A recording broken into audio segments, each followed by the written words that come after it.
Chapter number 7, page number 31। Good morning. भाग्य से बुद्धि श्रेष्ठ है। गुड मॉर्निंग रिया।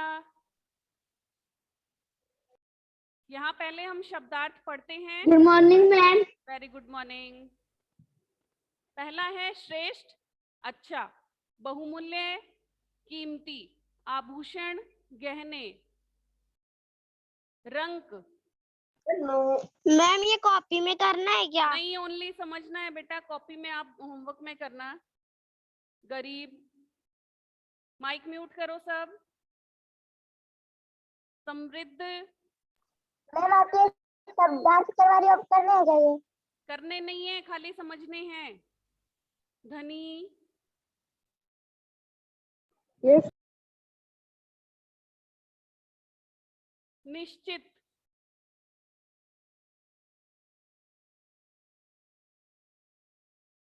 पक्की, विश्राम,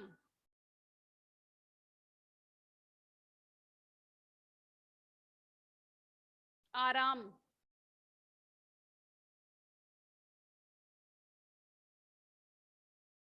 विश्वस्त,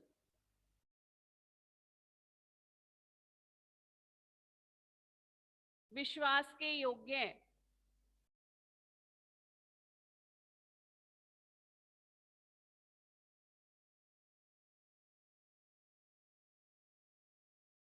तो ये इस पाठ के शब्दार्थ हैं। पहला है श्रेष्ठ। श्रेष्ठ किसको कहते हैं?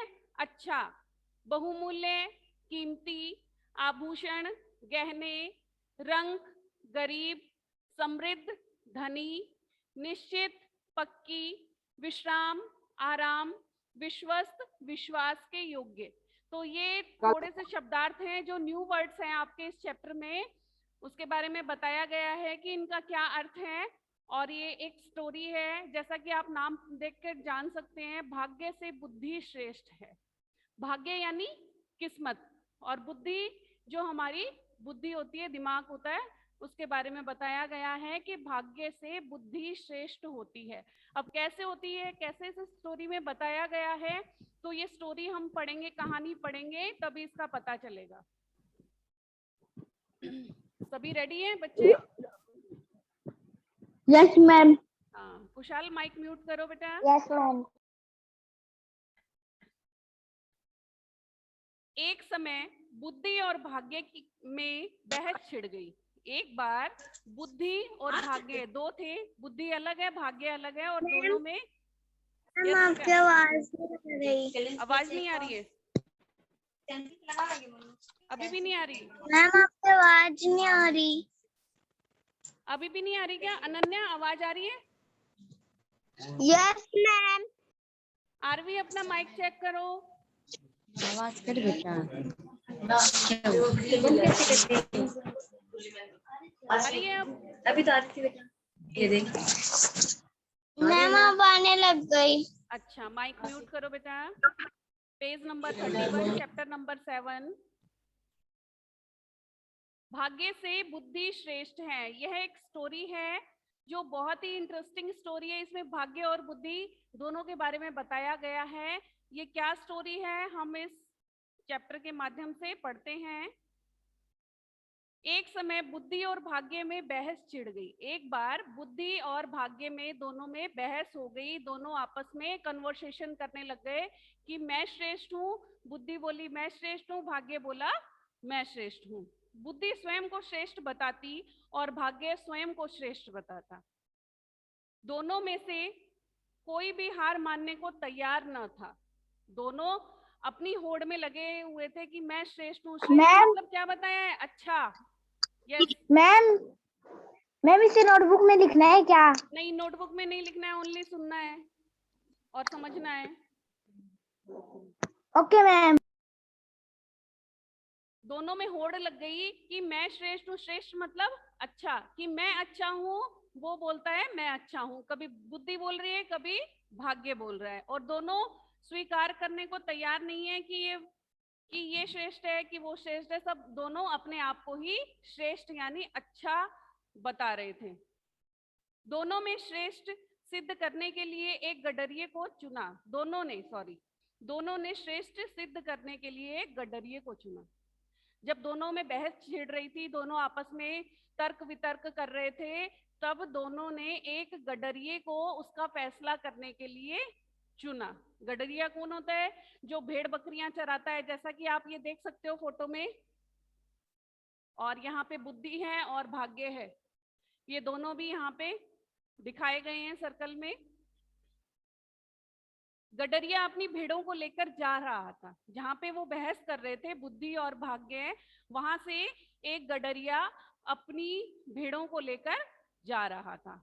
वह मस्त चाल में चलता हुआ बांसुरी बजा रहा था और भेड़ें उसके पीछे चल रही थी। क्या कर रहा था वो? बांसुरी बजाता हुआ अपने मदहोशी में ही, अपने मत में ही चला जा रहा था और भेड़ें उसकी बांसुरी की आवाज से उसके पीछे पीछे जा रही थी।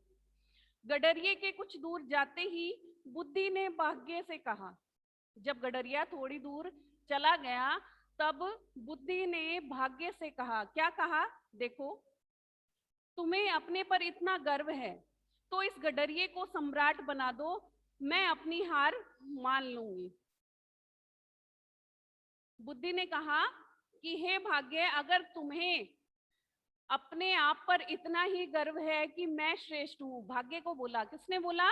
बुद्धि ने। अगर तुम यही मानते हो कि मैं सबसे श्रेष्ठ हूँ, तो इस गडरिये को सम्राट बना दो, तब मैं अपनी हार मान लूंगी। सम्राट मतलब राजा। अगर तुम इस गडरिये को, भेड़ चराने वाले को राजा बना दोगे, तो मैं अपनी हार मान लूंगी, मैं मान जाऊंगी कि हाँ तुम श्रेष्ठ हो। भाग्य ने बुद्धि की चुनौती स्वीकार करते हुए कहा। जो उसने उसको चुनौती दी थी बुद्धि ने भाग्य को, तो उसने उसको स्वीकार किया और कहा, वाह, यह तो मेरे बाएं हाथ का खेल है कि ये जो काम तुमने बताया है इस गडरिये को राजा बनाने का, सम्राट बनाने का, ये तो मेरे बाएं हाथ का खेल है। मैं इसे कुछ दिनों में सम्राट बना दूंगा। भाग्य ने क्या कहा कि मैं इसे कुछ दिनों में ही सम्राट बना दूंगा। मेरा काम है राजा को रंक बनाना और रंक को राजा बनाना। भाग्य ने क्या बताया कि मेरा क्या काम है कि जो राजा होता है उसे रंक बनाना। जो राजा होता है पैसे वाला होता है ना, और रंक कौन होता है? गरीब। जैसा कि आपने यहाँ पे देखा है, रंक मतलब गरीब, और जो गरीब होता है उसको राजा बनाना। किसका काम है? भाग्य का। जैसे ही गडरिया कुछ आगे बढ़ा, तो उसे हीरे जवाहरात से जड़ी जूतियां दिखाई दी। जैसे ही गडरिया भेड़ चराते चराते वहां से गुजर रहा था, तो उसे जूतियां दिखाई दी। कैसी? जिसमें हीरे मोती जवाहरात जड़े हुए हैं। उसने उन्हें पहन लिया। फिर वह बांसुरी बजाने में मस्त हो गया। उस गडरिये को वो जूतियां दिखाई दी, तो उसने उन जूतियों को पहन लिया और फिर बांसुरी बजाने में मस्त हो गया। उसको ये ध्यान नहीं था कि ये जूती कहाँ से आई है, किसने रखी है, किसी और की तो नहीं है। बस उसने जूती को पहना और आगे चल दिया अपनी बांसुरी बजाते बजाते। उसने दोपहर को एक पेड़ की घनी छांव में बैठकर भुने हुए चने खाए और विश्राम करने लगा। कौन कौन विश्राम करने लगा? गडरिया। जब दोपहर हो गई, भेड़ों को चराते चराते वह थक गया था, तब वह एक पेड़ के नीचे घनी छाया में, गहरी छाया में, ठंडी छाया में विश्राम करने लग गया और उसने भुने हुए चने खाए। Page number 32। वहां से एक विदेशी व्यापारी गुजरा। जब वो वहां पर विश्राम कर रहा था, विश्राम मतलब आराम, जब वो वहां पर विश्राम कर रहा था, तो वहां से एक विदेशी व्यापारी गुजरा, यानी वहां से निकला। उसने गडरिये के पांव में इतनी बहुमूल्य जूतियां देखी तो उसे लालच आ गया। बहुमूल्य मतलब कीमती। बोर्ड पे लिखा है ना, कीमती। बहुमूल्य का मतलब बहुत कीमत वाली। उसने गडरिये के पांव में बहुमूल्य जूतियां देखी। किसने? व्यापारी ने, विदेशी व्यापारी ने। और उसे लालच आ गया कि क्यों ना ये जूतियां मेरे पास हो। उसने अपने नौकरों को वहीं ठहरने के लिए कहा और स्वयं गडरिये से बातचीत करने लगा। जो उसके साथ में नौकर गए हुए थे, उस व्यापारी ने उन नौकरों को कहा कि तुम यहीं ठहरो, मैं अभी आता हूँ। वह उस गडरिये के पास में गया और उससे बातचीत करने लग गया। गडरिये ने बड़ी प्रसन्नता से हीरे जवाहरात से जड़ी जूतियां एक बोरी चने के बदले में दे दी। जो गडरिया था, क्योंकि उसको व्यापारी को उसकी जूती देखकर लालच आ गया था और उसने उसे देने के लिए कहा, तब वो उस गडरिये ने एक बोरी चने में उन जूतियों को बेच दिया, यानी दे दिया उसको, व्यापारी को। व्यापारी जूतियां लेते ही वहां से चल पड़ा। जैसे ही व्यापारी को वो जूतियां मिल गई तो वो वहां से चल दिया। यह देखकर बुद्धि हंसने लगी। यह देखकर बुद्धि हंसने लगी। क्यों हंसने लगी? क्योंकि उसने बहुत ही कम कीमत में उन जूतियों को व्यापारी को बेच दिया था। क्योंकि उसके पास में बुद्धि नाम की चीज नहीं थी, गडरिये के पास में, उसने दिमाग से काम नहीं लिया और बस खाली एक बोरी चने में ही इतनी बहुमूल्य कीमती जो जूतियां थी वो उस व्यापारी को दे दी। व्यापारी ने वे जूतियां राजा को भेंट करी। जब वो व्यापारी उस गडरिये से वो जूतियां लेके गया तो उसने वो जूतियां किसको भेंट करी? उपहार में किसको दी? राजा को। किसने दी? व्यापारी ने। और वो जूतियां किसकी थी? गडरिये की थी। उसने व्यापारी से पूछा, राजा उन्हें देखकर प्रसन्न हुआ। जब राजा को उस व्यापारी ने वो जूतियां भेंट करी तो राजा को वो जूतियां बहुत अच्छी लगी, जिससे वो बहुत खुश हुआ, प्रसन्न हुआ। उसने व्यापारी से पूछा कि तुम्हें ये जूतियां कहाँ से मिली?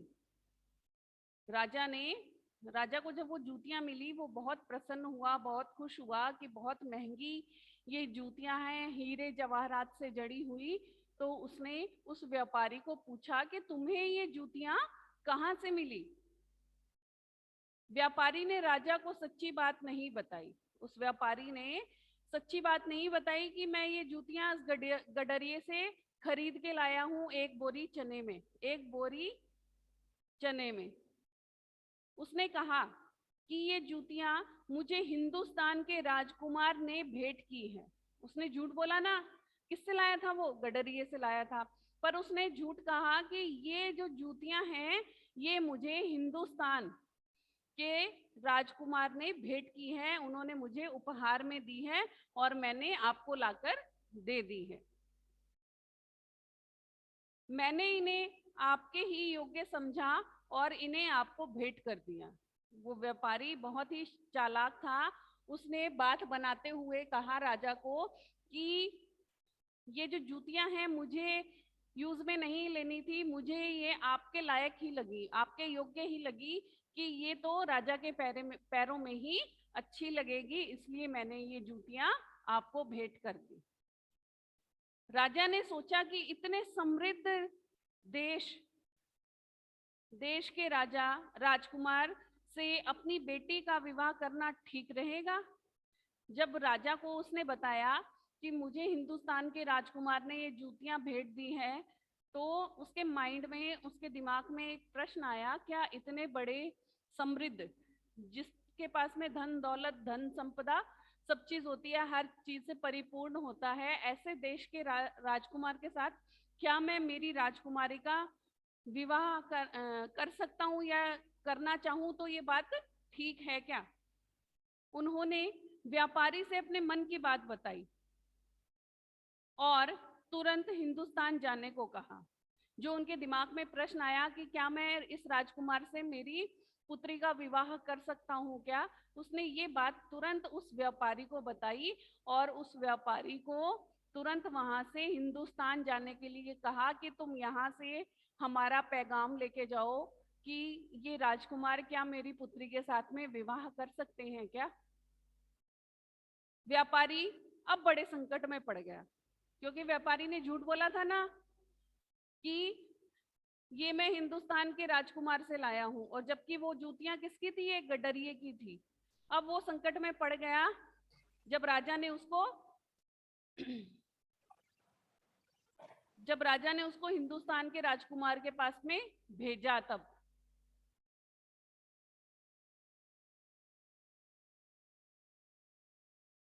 अब वो ये सोचने लग गया कि मैं तो हिंदुस्तान के राजकुमार के पास में गया ही नहीं, उससे जूतियां लाया ही नहीं, अब कहाँ से उस राजकुमार की शादी मैं इस राजकुमारी से करवाऊंगा।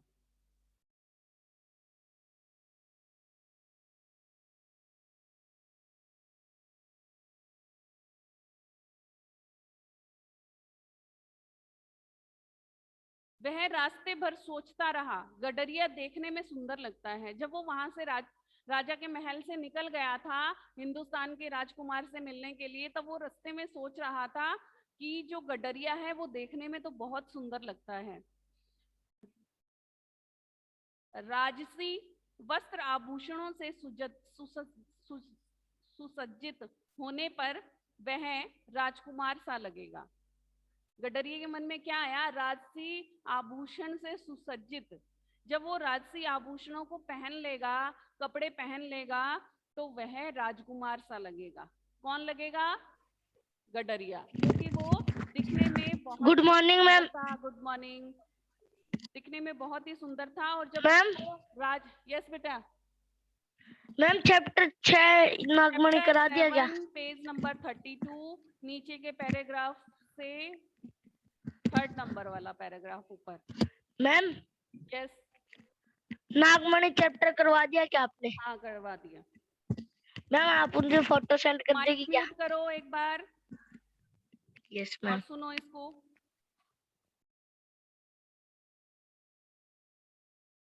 कहाँ पे थे हम? कि जब हम इस गडरिये को राजा के राजसी जो हमारे वस्त्र हैं, आभूषण पहना देंगे, तो ये गडरिया भी कोई राजकुमार से कम नहीं लगेगा, क्योंकि इसका जो फेस था, इसका देखने का जो लुक था, वो बहुत ही सुंदर था। राजा के कोई पुत्र नहीं। राजकुमारी से विवाह करने के बाद देश का राज्य गडरिये को मिल जाएगा। इस प्रकार मुझे भी कुछ ना कुछ लाभ अवश्य ही होगा। क्या सोच रहा था व्यापारी कि राजा के तो कोई पुत्र नहीं है, सिर्फ एक राजकुमारी ही है, और राजकुमारी से विवाह करने के बाद में वह देश का राज्य उसके हाथ में आ जाएगा, गडरिये के हाथ में। और जब गडरिया राजा बन जाएगा तो मुझे भी कुछ ना कुछ फायदा होगा, कुछ ना कुछ बेनिफिट होगा। व्यापारी ने कुछ विश्वस्त सेवकों को अपनी योजना समझाई। जो व्यापारी के नौकर थे, सेवक थे, व्यापारी ने उन सेवकों को अपनी ये राय बताई कि हम ये काम कर सकते हैं। जो उसकी योजना थी वो समझाई। फिर वह गडरिये के पास पहुंचा। बातें करके उसने अपने सेवकों से, फिर वह गडरिये के पास पहुंचा। वह वैसी ही दूसरी जूती पहने अपनी भेड़ें हाँक रहा था। जब वो एक जोड़ी उसने हीरे जवाहरातों से जड़ी जो जूतियां थी व्यापारी को दे दी थी, सेम उसी तरह की जूतियां उसने दोबारा पहन ली थी, और उसे पहनकर वो अपनी भेड़ों को हाँक रहा था, भेड़ों को घुमा रहा था, चरा रहा था। व्यापारी को देखते ही गडरिया खुशी से चिल्लाया। जैसे ही व्यापारी गडरिये को दिखाई दिया तो वह बहुत खुशी से चिल्लाया। क्यों चिल्लाया? देखो, क्या मेरी जूतियां खरीदोगे? वो वापस खुश हो गया कि ना, ये व्यापारी वापस से मेरी जूतियां खरीदने के लिए आया है। व्यापारी हंसकर बोला, अवश्य। व्यापारी ने हंसकर उसको जवाब दिया कि जी हाँ, मैं आपकी जूतियां खरीदूंगा। उसने अपने सेवकों को संकेत किया और वे गडरिये को पकड़कर ले गए।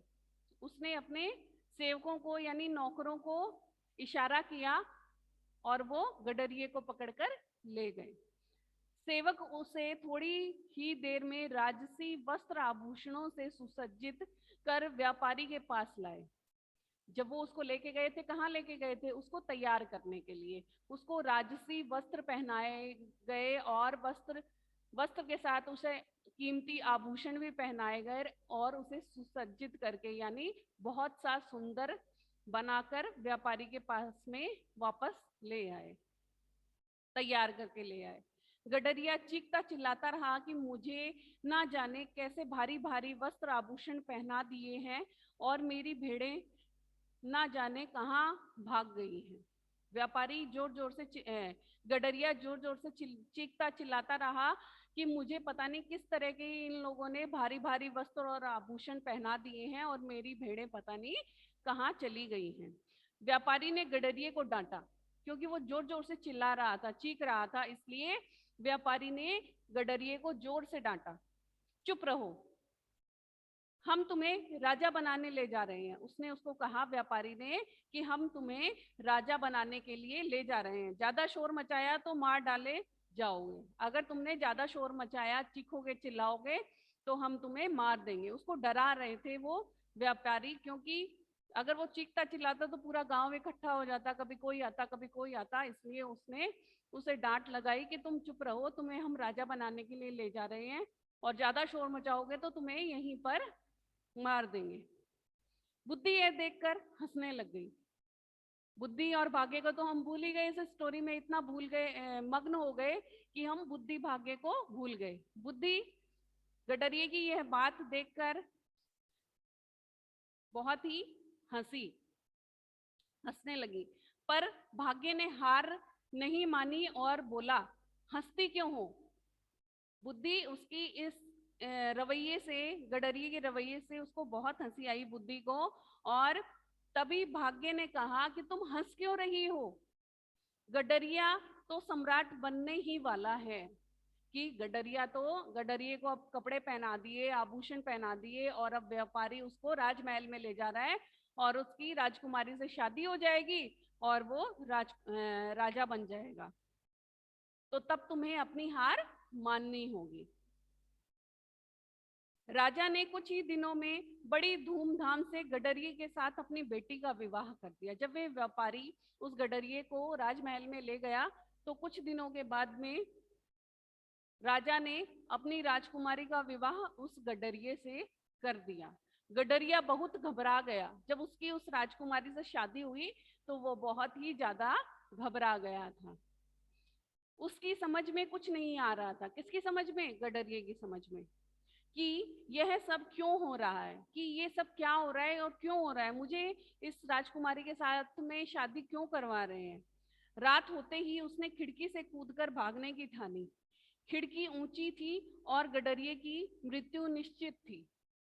वो उस चीजों से देखकर घबरा गया जब राजकुमारी से उसकी शादी हो गई, और वो सोचने लगा कि मेरी इससे शादी क्यों हो रही है, किस रीजन से हो रही है। और वो बहुत ही घबरा गया और उसने रात को खिड़की से कूदकर भागने की ठानी। जो राजमहल की खिड़की थी उससे कूदकर भागने की ठानी, पर वो खिड़की इतनी ऊंची थी, अगर वो गडरिया उससे कूदकर भागता तो वो भागा नहीं जाता, वो वहीं पर उसकी मृत्यु हो जाती, वो मर जाता। वह जैसे ही कूदने लगा तो बुद्धि चिल्ला उठी। जैसे ही गडरिया उस खिड़की से कूदने लगा तो बुद्धि जोर से चिल्लाई, भाग्य भाग्य, तुम्हारा सम्राट मौत के मुंह में जा रहा है। कि हे भाग्य, तुम्हारा जो सम्राट है, भावी सम्राट है, जो कुछ दिनों में राजा बनने वाला है, वो मौत के मुंह में जा रहा है, क्योंकि जब वो खिड़की से कूदेगा तो उसकी मृत्यु निश्चित है। भाग्य ने खींच कर कहा, कैसे मूर्ख से पाला पड़ा है। भाग्य को बहुत गुस्सा आया और उसके मुंह से यही निकला कि कैसे मूर्ख गडरिये से, कैसे मूर्ख आदमी से पाला पड़ा है। अच्छा, तुम इसे सम्राट बना दो तो मैं हार मान लूंगा। उसने, भाग्य ने बुद्धि को कहा। फिर पहले बुद्धि ने उसको चैलेंज किया था ना कि अगर तुम इसको सम्राट बना दोगे, भाग्य को बोला, तो मैं हार मान लूंगी। अब जैसे ही उसकी मृत्यु नजदीक दिखाई दी तो भाग्य ने बुद्धि को कहा, अगर तुम इसको सम्राट बना दो तो मैं अपनी हार मान लूंगा। बुद्धि उसी क्षण गडरिये के मस्तिष्क में प्रवेश कर गई। जैसे ही भाग्य ने कहा कि तुम अगर इसको राजा बना दो, सम्राट बना दो, तो मैं अपनी हार मान लूंगा, तो तुरंत बुद्धि ने एक क्षण भी बिना गवाए गडरिये के मस्तिष्क में प्रवेश किया। क्योंकि इतने दिन तो उसके बुद्धि नाम की कोई चीज नहीं थी गडरिये की। अगर चीज होती, बुद्धि होती उसके, तो वो ऐसा काम नहीं करता और खुशी खुशी होकर वहां का राजा बन जाता और राज्य करता। गडरिया खिड़की से नीचे झांककर सोचने लगा यह खिड़की तो बहुत ऊंची है, यहाँ से गिरने पर तो मेरे प्राण निकल जाएंगे। क्यों ना राजकुमारी का पति ही बना रहूं। जैसे ही बुद्धि ने गडरिये के दिमाग में प्रवेश किया, वैसे ही गडरिये ने जैसे ही खिड़की खोली और खिड़की से नीचे कूदने की कोशिश करी या झांक कर देखा, तो उसके माइंड में ये दिमाग में ये प्रश्न आया कि ये खिड़की तो बहुत ही ऊंची है, अगर मैं इससे मतलब कि कूद कर बाहर भागूंगा तो मैं यहाँ पर नहीं बचूंगा, मेरे प्राण खत्म हो जाएंगे, मैं मर जाऊंगा। इससे अच्छा तो मैं राजकुमारी का पति होकर ही यहाँ पर रहता हूँ। माइक म्यूट करो, किसका ऑन है? गडरिया राजकुमारी के साथ आनंद पूर्वक रहने लगा। राजकुमारी को उसका बांसुरी बजाना बहुत अच्छा लगता था। वो हंसी खुशी राजकुमारी के साथ में रहने लग गया और राजकुमारी को उसका बांसुरी बजाना, गडरिये का बांसुरी बजाना बहुत ही अच्छा लगता था। Page number 34। गडरिये को अब बुद्धि आ जाने के बाद वह राजकाज में भी निपुण हो गया। जब बुद्धि उसके मस्तिष्क में आ गई, उसके दिमाग में आ गई, तो उस बुद्धि ने उसका दिमाग ठीक कर दिया और वह राजकाज यानी राजा का जो भी काम होता है उसमें निपुण हो गया, दक्ष हो गया, उसको सारा काम आने लग गया। राजा ने उसे सब प्रकार के योग्य जानकर अपना राज्य सौंप दिया। जब राजा को ये पता चला कि ये इसके लायक है, मेरे राज्य को संभालने के लायक है, ये जो मेरे पुत्री का पति है, जो अब राजकुमार है, तो उसने अपना पूरा राज्य गडरिये को सौंप देने का मन में ठान लिया कि अब ये मेरा राज्य अच्छे से चला सकता है। बुद्धि भी भाग्य पर हंसती हुई अपने रास्ते चल दी। क्यों हंसी?